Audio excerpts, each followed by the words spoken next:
Ibu Dina Nurul Fitria, member of the Board of Consumer Representative at the National Energy Council of Indonesia, Ibu Dermawati, Director of CSR and Environmental of PT Indonesia Morowali Indonesia Park, or IMIP, and also Ms. Artemis Costarelli, the Nature Director of International Petroleum Industry Environmental Conservation Association. Good afternoon, boa tarde, ladies and gentlemen. I am honored to join you today at the Indonesia Pavilion during the COP30 for this important dialogue on biodiversity action plans towards sustainable business. My sincere appreciation goes to the Pertamina for convening this session. This discussion reflects Indonesia's strong commitment to advancing climate change and biodiversity diplomacy in constructive and collaborative way, reinforcing our leadership in the UNFCCC negotiations and our readiness to work with the global community. Distinguished ladies and gentlemen, Indonesia is entering a pivotal stage in its development. The next 2 decades will shape how we transform our economy while safeguarding natural capital and ensuring inclusive, equitable growth. The National Long-Term Development Plan outlines a vision of united, sovereign, advanced, and sustainable Indonesia, placing sustainability, resilience, and equity at the core. Environmental stewardship is seen as not as a barrier to growth, but also a prerequisite for long-term development and also prosperity.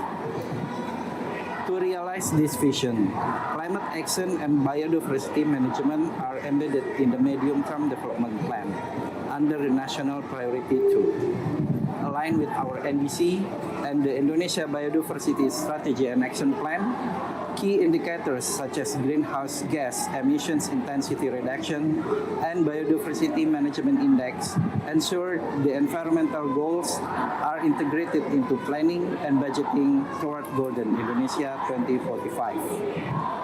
Indonesia's commitment is further strengthened through the updated IPSAP launched in August last year. Fully aligned with the Kunming-Montreal Global Biodiversity Framework and Indonesia's second NDC, it provides a unified national direction that integrates biodiversity conservation with climate mitigation and adaptation. By reinforcing the climate biodiversity nexus and promoting a whole of government and whole of society approach, the IPSAP ensures healthy ecosystems, underpin our climate goals, and offers a clear roadmap for coordinated action and measurable results. Distinguished guests, ladies and gentlemen, Indonesia's exceptional biodiversity is both an ecological asset and a strategic economic driver.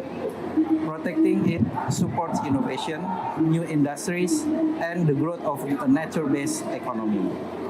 Under the Medium-Term Development Plan, the agriculture, forestry, and fisheries sectors are projected to raise their GDP contribution, supporting Indonesia's pathway toward the 8% national growth target. This reflects the government commitment to positioning nature-based sectors as engines of sustainable and inclusive growth. Indonesia's natural capital also carries substantial value. In 2022, wild plants and animal species contributed to 10.88 trillion Indonesian rupiah. The tuna, skipjack, and mackerel production reached 39 trillion Indonesian rupiah.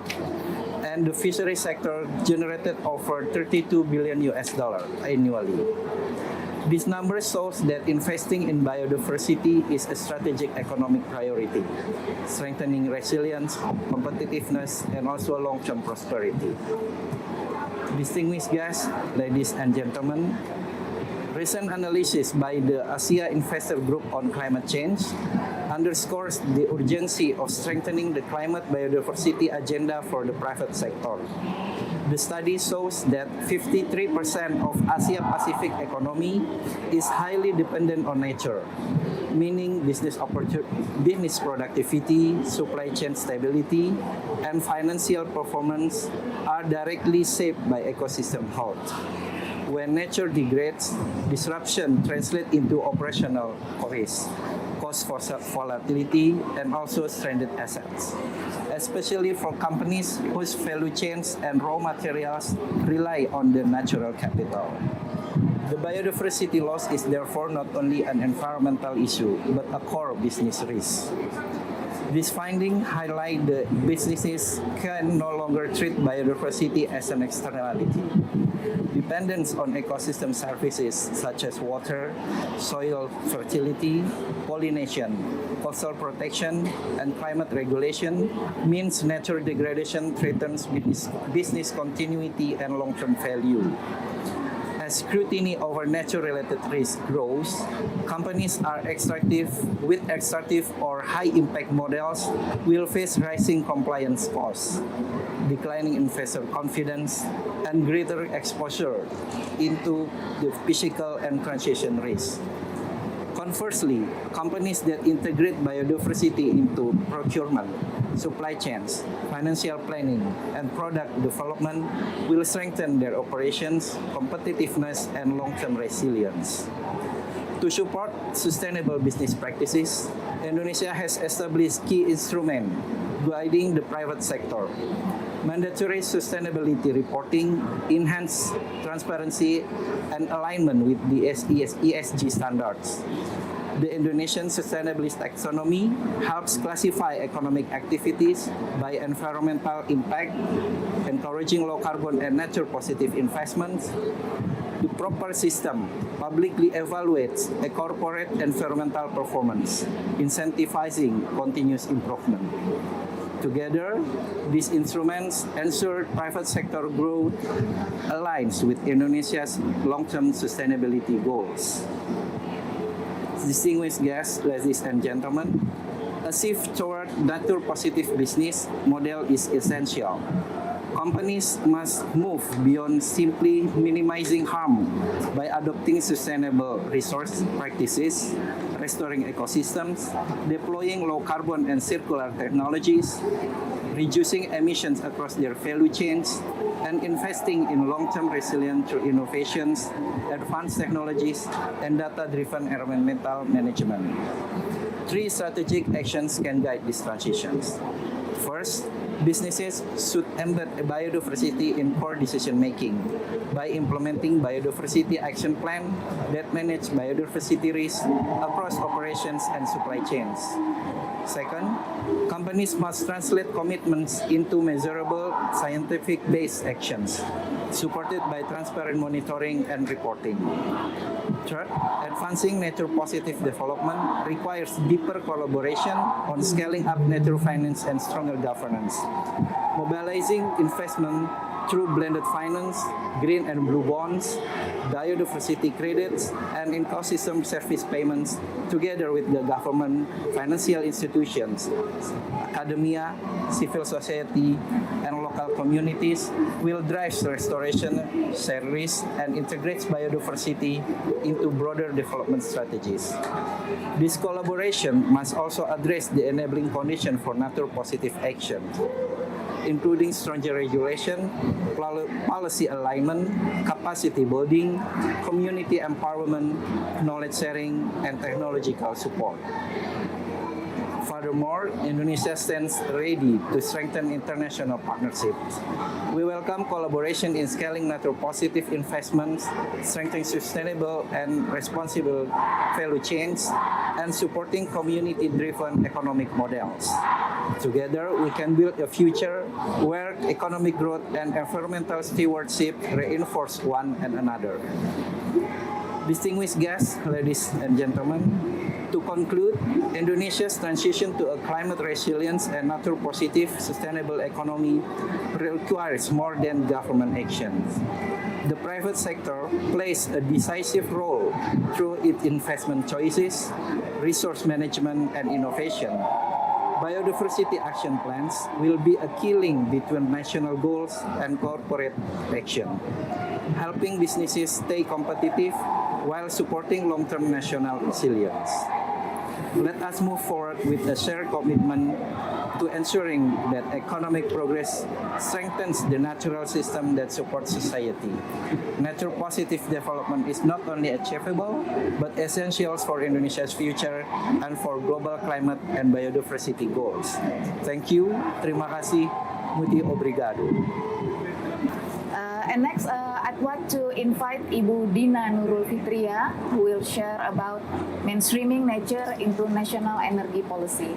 So the time is yours. Good afternoon, ladies and gentlemen, excellencies, distinguished delegates, colleagues, and partners. I'm Dina Nurul Fitria, members of the Board National Energy Council. Today, I would deliver my presentations in video tapping via Zoom. Due to yesterday force majeure that Blue Zone is closed for the investigation after fire fire situation.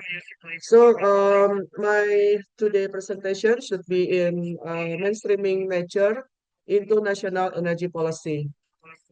It is an honor to speak on behalf of Indonesia's National Energy Council, Dewan Energi Nasional, an institution mandated to ensure that our nation's energy policies are secure, sustainable, and aligned with the long-term well-being of our people. Today, I wish to share Indonesia's perspective on the energy transition and our commitment to biodiversity protection, energy security, economic resilience, and high-integrity climate cooperation under Article 6. Thanks to Mr. Nizi for your keynote speech from Bappenas, and thanks to Pak Aldo and delegates for this session also, and thanks to parties such as like honorable speakers from international speakers and our colleagues from Indonesia. Mandate of the Energy Council, Dewan Energi Nasional, Indonesia is entrusted with shaping, harmonizing, overseeing of energy, national energy policy, and the national energy plan. Our responsibility is not only technical, it is profoundly also ethical. We must guarantee that every Indonesian household, every small business, every farmer, every fisherman, and every worker in the fossil fuel sector has access to reliable and affordable energy while we build a low emission resilient national energy system. Our president, Mr. Prabowo, His Excellency, mandated to our national energy planning that we have to make sure that achieve energy independence and national energy security, also fulfill Indonesia's commitment thereby strengthen national climate resilience and support the advancement of economy. And regarding this national energy planning, our approach is grounded in science, economics, and social justice. We aim to balance national sovereignty, environmental protection, and the realities of a developing archipelagic nation. That's why in our government regulation number 40 2025 on national energy policy, the great strategy in place with maximize new old and renewable energy and also minimize the use of fossil energy and for the energy transition to reach peak emissions by 2035 and also net zero emissions by 2060. Regarding this reference, so renewable energy mix targets should be 19% up to 23% by 2030 and 70% up to 72% by 2060. So there is a lot of investment also funding needed to make sure the target is in place.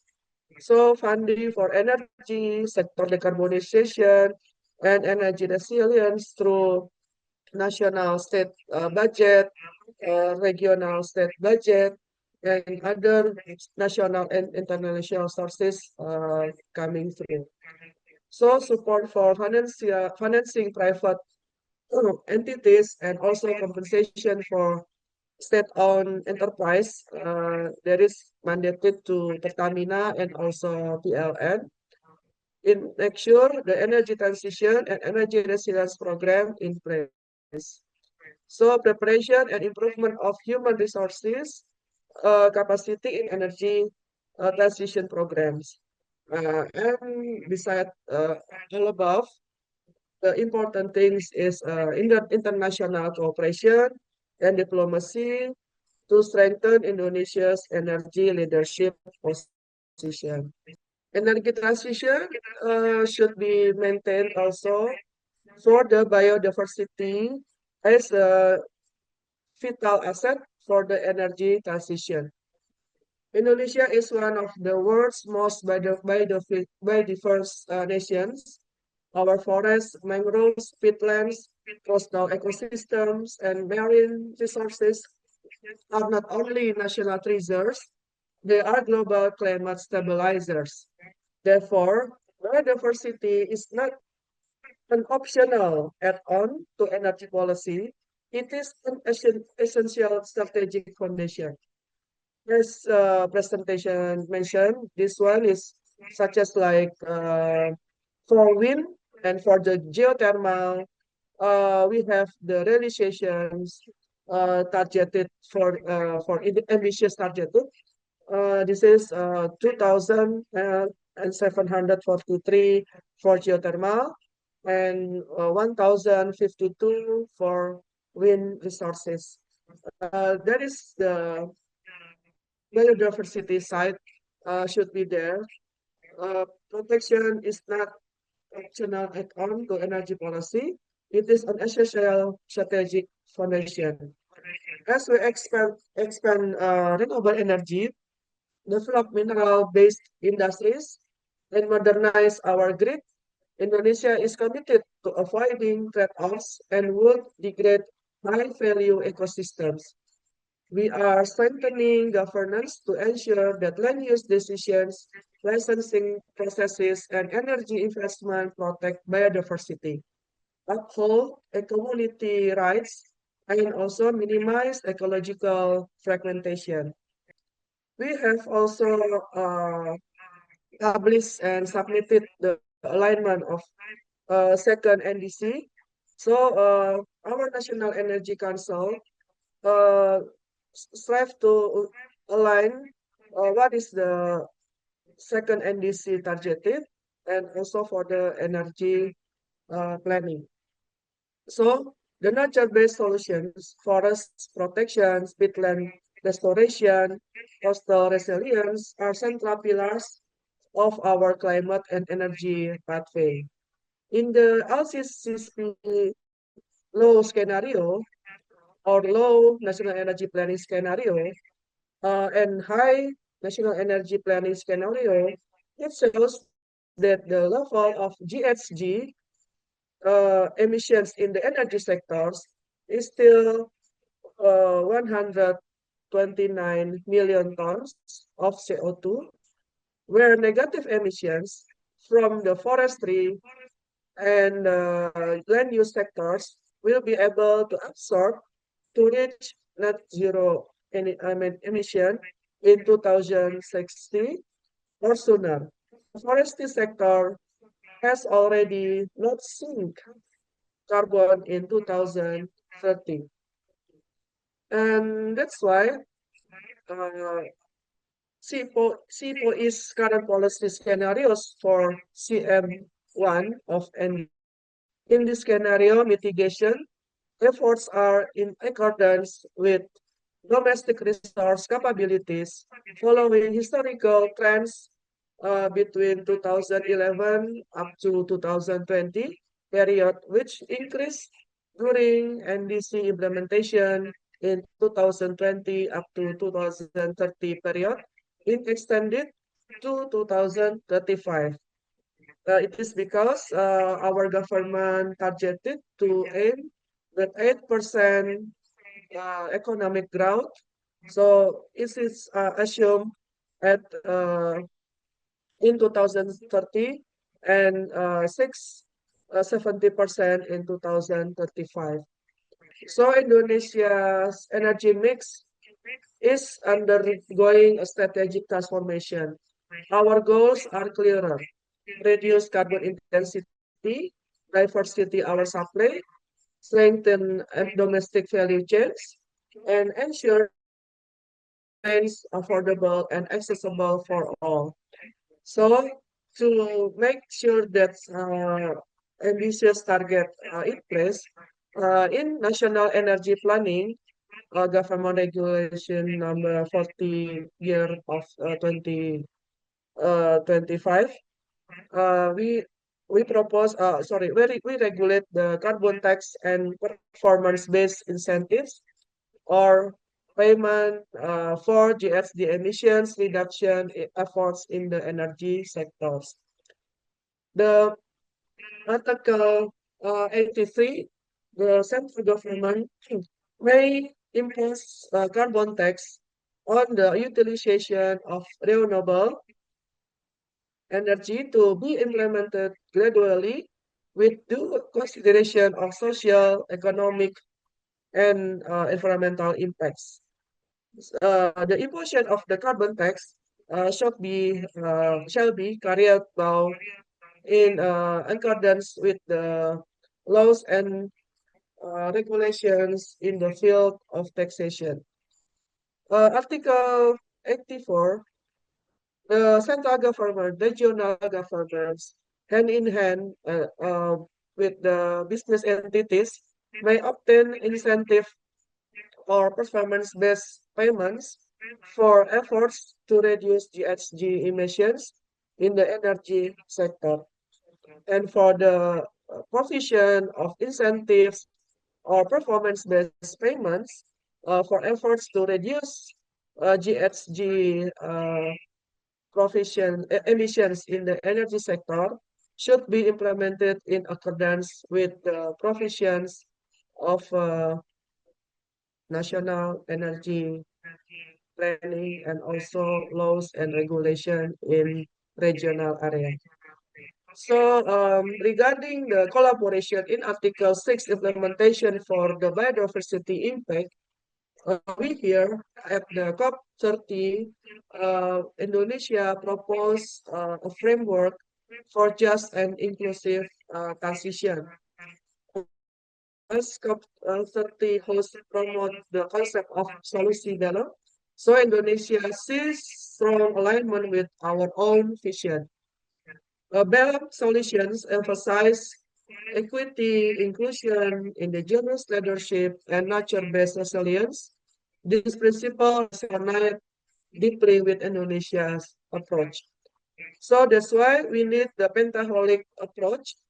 We propose just transition means strengthening community participation, ensuring fair benefit sharing from carbon finance and renewable energy investments, protecting forest, peatlands, and marine ecosystems, and ensuring that vulnerable groups, households, MSMEs, farmers, fishermen, and workers are protected during this transformation. So the collaboration should be in global wide also. The global south must work together to ensure that our transitions are not only low carbon, but also pro-poor, pro-nature, and pro-development.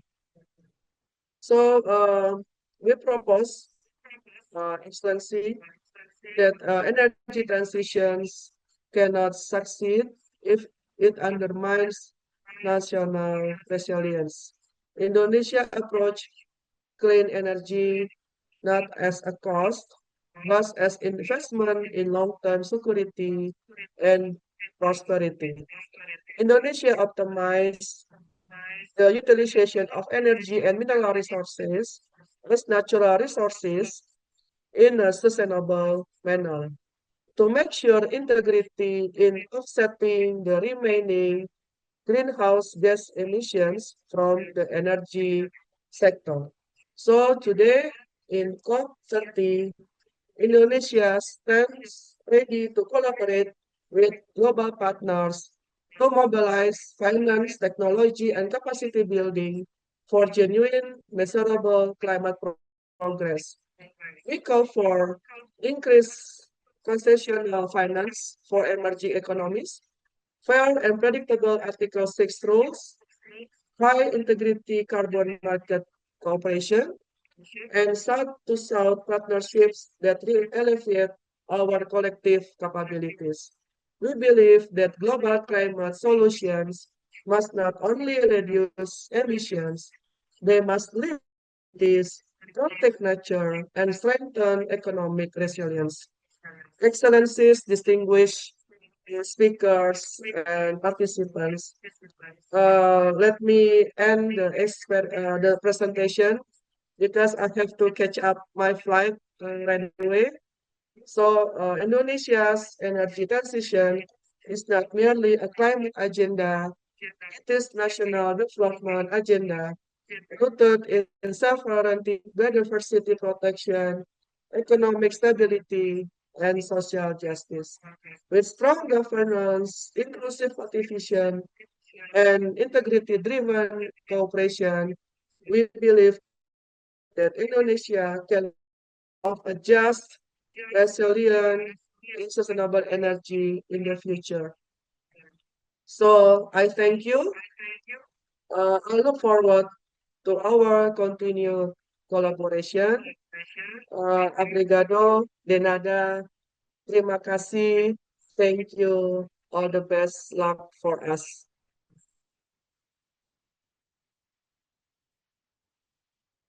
Okay, thank you Ibu Dina. So Ibu Dina is highlighting Indonesia's national energy policy with grand strategies in the new regulation, maximize new and renewable energy, minimize the use of fossil energy, and optimize the use of gas as a transition fuel.